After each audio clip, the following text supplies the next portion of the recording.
It's day 2 of 75 days of cake, and today we're working on a Lambeth style cake design. This is one of my favorite designs of the year. I've done quite a number of these cakes this year, and if you haven't seen them, I've already posted all these cakes on my Instagram.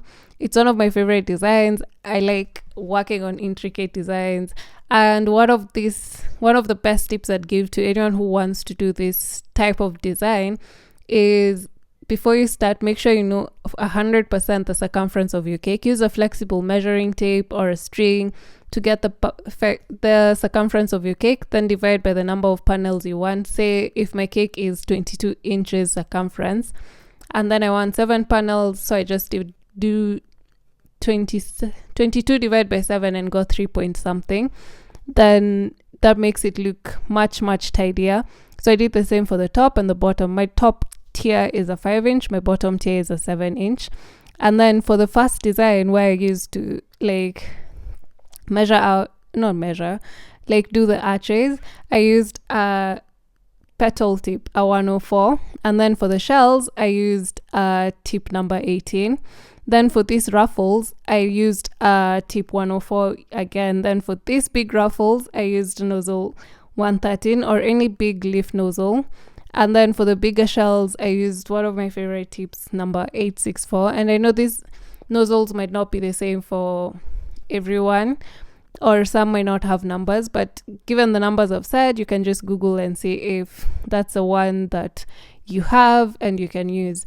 And then for these vines, I used a number 2, but you can use a number 1 or a number 3, depending on how big you want the vines to be. And I was doing my vines in a light green.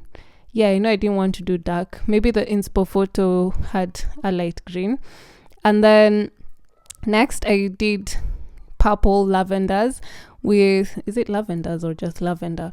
I did the lavender in purple, and lavender is one of my favorite flowers to pipe, because I don't think I've ever hated any that I've done. And for those, I also used number 2 nozzle, and then I did these tiny roses using tip 18 for the rosettes, and I think these are tulips.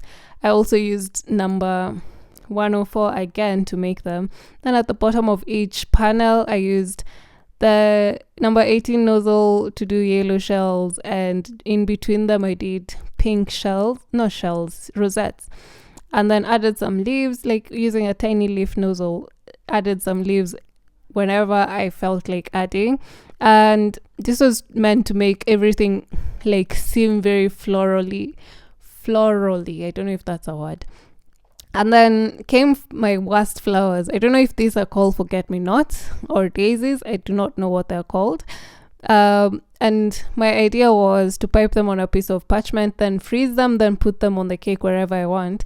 But because I didn't know how to do them at that point, this was my first time piping them, it was much easier to do that on a piece of parchment and then stick them on the cake, because the frosting is white, and I didn't want to mess up my white frosting with purple and then peel it off and it looks funny.